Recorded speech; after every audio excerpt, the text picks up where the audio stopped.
Hey, ladies and gentlemen, welcome back to WPAYS. I'm Ty Smith, and this is my friend, John Ruart. and we're a couple of lean startup coaches here in the Washington, D.C. area. We wanted to come to you and have a conversation. You know, if you're paying attention to the podcast, what you have seen previously has it's been us kind of talking through several levels of what it means to manage a lean startup. And so I know some of you are like, okay, it's fine, it's good. What does it really mean? And so we're going to find out. And so this time I'm going to talk to John about a lean startup project that he didn't know was a lean startup project. For real. That he did several years ago now, about 2 years ago, maybe 3. It's coming on, 2 solid years. 2 solid years ago. 2.5 to plan. Where he took all of the information, all of the science, all of the, I don't know what I'm doing, of what happens with the lean startup and actually created something pretty successful. And so with that being said, John, could you give us the background of this project before you actually talk about what happened? Right. So the fraternity that I'm in was celebrating its 300th anniversary in 2017. And we said, hey, we got to have a big party. We got to do something. That's a hell of a party, though. Right. 300 years, we got to do something big. And no one else was planning anything big, so we said, well, I guess we're it. We got to do it. But the problem is we had no party planning experience at all. None of us. It's just 5 guys on another podcast that I do, and we have no experience in party planning. We have no experience in all the logistics that have to go involved in making that. Right. We have a good idea of what could be successful, but what we would want. Okay. But we're just us, right? We always say that your idea is great, but it's a single data point. You don't know if anybody else wants what you're selling. That's right. So we went off on an endeavor to try and within 3 or 4 months plan a conference. 3 or 4 months to plan an entire conference, knowing that none of these guys had any experience associated with. It was a stupid idea. Well, other than planning a vacation, maybe for their family, right. But to plan an idea from scratch. So how did that go and work? Well, I mean, so we kicked around the idea. I said, "Are we serious? Are we going to do it?" Yeah. Okay. So what does success look like? That was the first question. Bingo. Remember, what does success look like? Because you always have this outcome, not output, right? Right. Okay. Great. So we said, in order to make this thing successful, how many people need to show up? Or as Ashmira would say, what's your minimum success criteria? Minimum success criteria. What do we? So talk to me real quick. Mm-hmm. I mean, I love the story. Yeah. About minimum success criteria. How did you understand that? It's what I like about the way Ashmira puts together this idea of having a minimum success criteria up front, defining that up front, is so we don't get stuck in the loop of, well, let me just keep throwing good money after bad. Well, maybe if I just do a little bit more, it'll get better. Yes. And we kind of do this in our daily life, not to get like negative about it, but for people who own pets, sometimes there's a time to put the animal down instead of throwing money about extending their quality of life for only a couple months, right? Right. And we all have that number in our head, or it's hard sometimes to rationalize that. But if you're doing this as a business or as a project or an endeavor, it's best to start up front to say, when do we say no? When do we say we've done enough, it didn't work, let's step back away before we spend too much emotional time, sweat, and investment into it? I really like that because we've always said that the best time to start a business, like, I wish somebody would. Mm-hmm. But the metric, I mean, the kind of the outlier or the constraint, as you always talk about constraints, is that I wish somebody would has to be constrained by, we have to have at least this. Right. And so that's a good thing. So I'm sorry, continue. So the good news is we set our bar very low. We said, you know what? We want to celebrate, and if it's just the 5 of us, it'll be worth it. Mm-hmm. We're not going to plan for a huge event and go into the red and have all our pockets drained for something that only 5 people show up. So we're not going to overbuild either. Okay. One of the agile principles is simplicity, right? Only build just what you need and no more. Or build the budget, as other people have said. So we said, okay, that's our success criteria. The 5 of us are going to be there. We're going to have a good time. We'll just, we'll find something fun to do at the scale we're at. That being said, we said, okay, so what do we need to do to start testing this idea to see how many people are interested in this? Taking a lead from folks like Zappos and others, like we launched our MVP right out in front of the customers. So we held no bars. We actually set up an Eventbrite page to sell tickets at $99 a piece for a conference that was going to be held in 4 months from when we announced it. No, I really like that. So the value proposition that you established, and we've talked about some value propositions before. I have a pain, and here's the offer to match that, and making sure that you're meeting that. And your value was it was us. We wanted to have fun. That was kind of the outcome. That wasn't the output. Right. And so we want to have fun, and as long as we're having fun, we're on point. But then you go on, you say, so if we want to have fun, maybe there's others who want to have fun. Right. But in order for us to make sure that we have fun and we're not putting out too much money, right? Because we know at least we can fund our own fun. Exactly. Right. But if there's a conference, now it's, can others fund the additional pieces of the fund? It's exactly right. Cool. So we picked an arbitrary number. We said, $100 a ticket or so, just to kind of put some investment in, and then we will then have additional capital. So we were unintentionally smart about it, because if one person showed up, now we had $100 pizza money that we could do something. Or if a million people showed up, now we have that much more we can do with. And so that led us to never, from day one, never go into the hole. So I think it's Mark Cuban that says, never borrow cash. Yeah, it's 2019. There's no reason why you need to ask for a loan. So let me ask you a question. Let's back up just a bit. Sure. So you had this idea, and you said, who else would be interested? Let's put an arbitrary number. Where were you getting your potential customers from? Right. So we did have another podcast that we've had a little bit of a cult following behind. Not as good as this one, obviously. Hello. But it was good to have a voice, a communications channel out to potential customers in a business speak. And the good news is we were going to have this successful outcome. And so we didn't have to meet a certain number of people to show up. We didn't have to do, engage in marketing, for example, right? We didn't need 100 people to show up, or else we would have, been in ruins.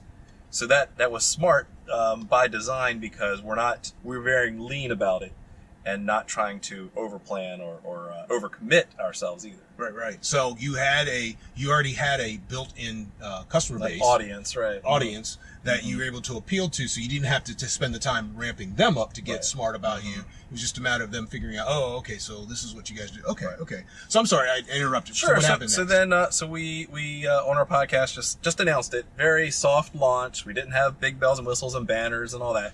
Soft launch. Hey, just so you know, if you're interested in celebrating the 300th anniversary, come join us. We'll be in this town at this date, and love to see you there. Come over to our website and go pre-purchase a ticket. Now, wonderful part about this, the website was a quick and dirty MVP. And when we say MVP, it was like literally us guys in Alexandria, Virginia, on this date, buy now. PayPal link. Yep. Right then and there. And we had our first purchase before we went off the air. So you've already met some very bare minimum. Holy smokes, we've actually got someone who bought it sight unseen, because we didn't list the events, we didn't list the speakers, we didn't list any other accommodations. We listed nothing other than, we're going to have this event on this day at this time. Buy now. So before you all ended your hour and a half podcast, you already had a purchase. We already had a purchase. What did that say to you guys? We're on to something. Don't know what that was. Okay. Don't know what that was. And so that's great. And we do an evening podcast. So by the next morning or so, there was one or two more. So we didn't know what to think of it, right? That's good. That's good news. Maybe we just got, because it was, our early adopters who just want to be part of this movement. Great. That could just be a fluke. Mm-hmm. Right. So we didn't want to celebrate too early. Okay. But the great part about using these lean startup principles is that it enabled us to listen to our customers right away, especially the ones who already paid money. Right. And if we weren't going to have the event, obviously we were going to refund them back. But we did have a couple people right away, that first week, email us and say, hey, I'm coming from out of town. Do you have any hotel rooms booked off? Like a special code for the hotels? Wait a minute, you didn't think about that beforehand? No. I should. Why not, man? It's a conference. It's obvious. You should have known that. I replied to the email by saying, yes, we do. Like, go over to call Hilton or whatever the local hotels were. Hey, can you get us a block of rooms? Okay, can you get us a code? Okay. Before we went live the next week, we already had the hotel code and the hotel, and it was right down the street. So, ladies and gentlemen, so if you listen, following the story, it was, wouldn't it be cool? Yeah, it would be cool. You guys down? Yeah, let's do this. Let's go. Hey, I wonder if anybody else would want to do it. You put it out there. They say, yes. Before we end up, we got 1. Hey, we got 3. We got 5. You got hotel rooms. Right. I don't know. Yeah, we do. Exactly. To be honest, one of our critical assumptions up front was it was all going to be local folks that were interested. So that is an important. Right. Talk to me real quick about this notion in lean startup. We talk about critical assumptions. Another way to think about critical assumptions are those assumptions that if not unpacked and dealt with could radically crash your idea. So talk to me about your critical assumption, how you learned about this. So we assumed that because it was in the middle of June in the DC area, that we thought that nobody would travel to this. No one's going to travel to DC in the summertime, other than touristy type things. Right. So we thought we were only going to get kind of a local cadre of people within driving distance of DC. And yet, our first assumption was broken very quickly that, hey, I'm coming from out of town. I'm flying in. Holy smokes. I never thought someone would fly in to this conference. And so being able to adapt and respond quickly by getting on the phone with the hotels quickly mitigated that invalid assumption. So we failed early, which is a good thing in this case, right? Right. 1, it's good that we have someone coming from out of town. 2, nothing is unsolvable, right? And that's something I learned from another book that I read. I can't remember which one. But most things, if you think through them today in 2019, are not unsolvable problems. Some can be more important than others. Some can be very risky. But the fact that we were able to say, yes, we will get hotel rooms, could get on the phone, and we could, within less than a week, now advertise on that MVP page, that landing page. We can now update it. Out-of-town guests, click here for the link to go sign into the hotel.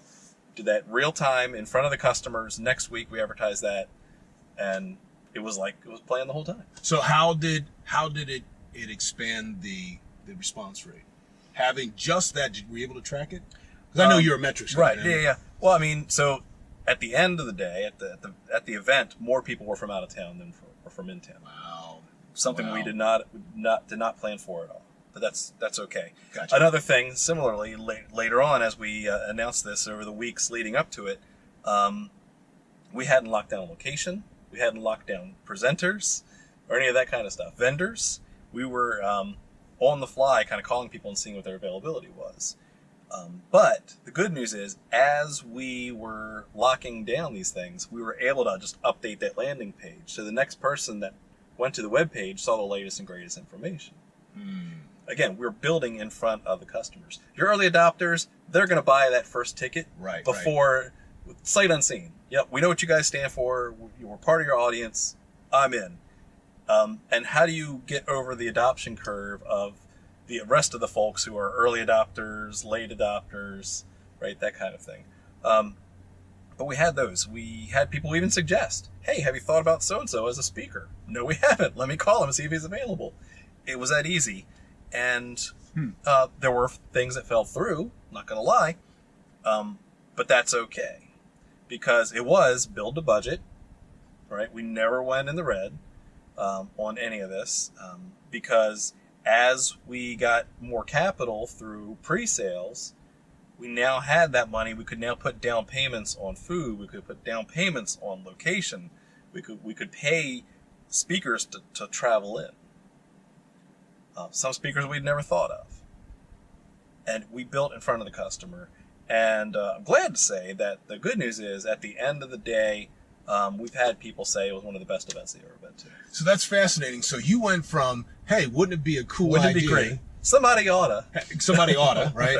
To having, how many did you end up with at the end of the day? We had 130 paid tickets, and then had a couple others that we comped out of the overhead. Yeah. And so I just think it's fascinating. At any point did you, at what point did you, the five of you being the kind of the spur behind this, say we've met our minimum success, that we are now at the point where, oh my God, we're actually onto something? Yeah, so, and that's good, because that's a really good question, because the scale of it determined where we were going to have the location. And if we just rented out, the back of a pizza shack, right, that would have not held 130 people. Right. And so I think, to answer your question, part of it became we had to rent out a very nice hall. Yes. And that was kind of the, wow, we're really here we're at actually an event now. We're a real boy when we're actually in a hotel. We have caterers, we have vendors. Like, we had never planned for that because we did not think we were going to get to that scale, which is good. That's another lesson learned for the listeners, is that you don't want to plan for scale if you don't need it. You don't want to over plan, right? We were able to solve those issues, but we didn't have to worry about those first. We didn't have to worry about the food. We didn't have to worry about the vendors. We didn't have to worry about the location. I think that's critically important. We don't plan for scale. We don't initially plan for scale. We watch scale happen. Right.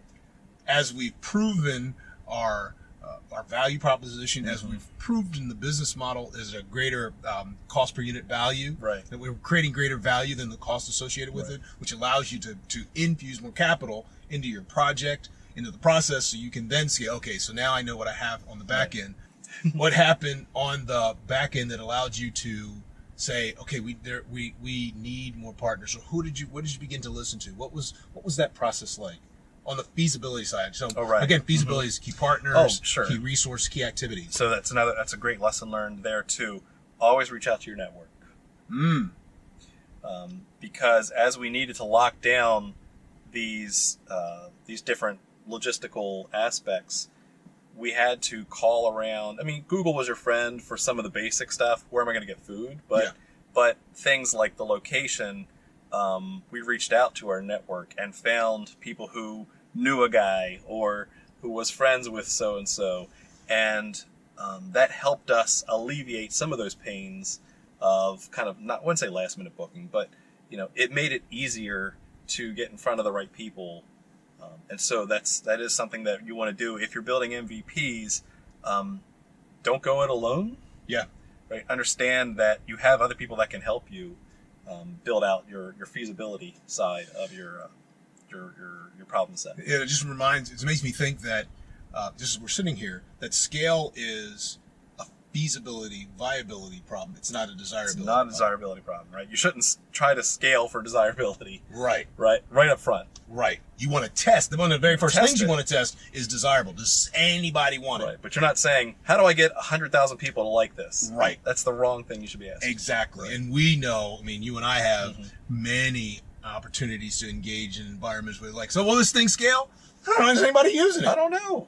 In fact, they've rejected it. Why would we scale something that rejected? Right. Other than they've already funded it all up front. They've done the viability up front. So let's talk real quick about lessons learned as you become more and more smart about the lean startup process. What are the things that you could offer up to the listeners that would say, so here's the story, but here's what it really means, or what I've learned in terms of lean startup. Right. What do I do differently, or how would I codify what I've done? Yeah. So definitely, one, build your audience if you can first, and that's consistent with a lot of other just digital marketing, or just any product you're trying to sell. If you're not in front of an audience around that, or be part of it. If you're not a thought leader, there's no reason why you can't engage in those conversations Right. of going to the events, following the Twitter feeds, following the people on LinkedIn, being part of that conversation so they know who you are first. But also, you also want to start testing out building in front of the customer. Like, don't be scared to do that, especially knowing that failure is a small fail. It's a small, and nothing's unrecoverable. Yeah. It's interesting that, and so thank you, because it helps me think through the speed at which you were developing your tests. Yes. Right? It was a weekly thing. It was absolutely weekly. You didn't wait till the very end, 2 months down, 3 months down the road. It's like, okay, we have now have a conference and nobody shows up. Right. That you were actually building and proving out these things, rapidly and with vigor. So I'm really happy that was able to come off, and I am grateful that you were able to retell the story to help our listeners think about that, even with something as I don't know, it's not, this is what we're looking for. Not technical, because the ways that you went about getting the stuff, but you're not building, software, or you're not building a brand new business. Oh yeah, you can do lean startup for most things. Most project management techniques can be done in a very lean, entrepreneurial way, rather than trying to plan it all up front. So, ladies and gentlemen, so what you don't know as a part of this conversation is that John wrote a book. Yes.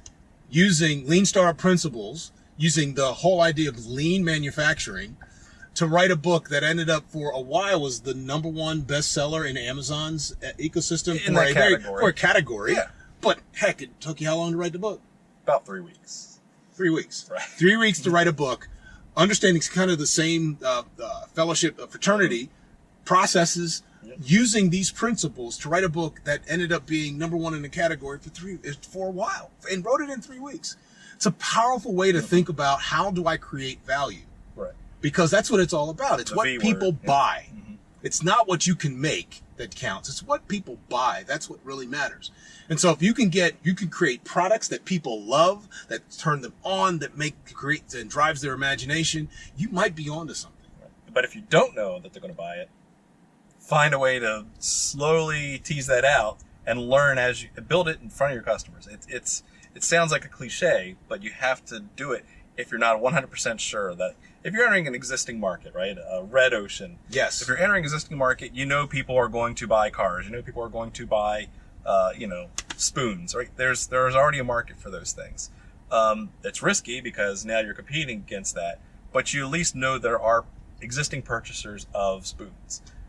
But if you're introducing something new in a niche market, you've got to build in front of people, or else you're going to waste a lot of time hoping and dreaming that your product's going to sell. And I'd rather you not walk away with part of your life wasted. Yeah, don't do it. Don't do it. Well, that's what pays for this go around.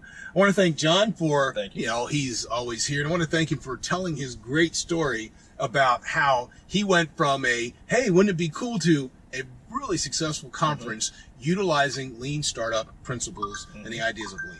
So, John, any last minute wisdom? Don't wait. Build now. Go. This is Ty Smith, John Ruar, for What Pays. Thanks. Bye. See ya.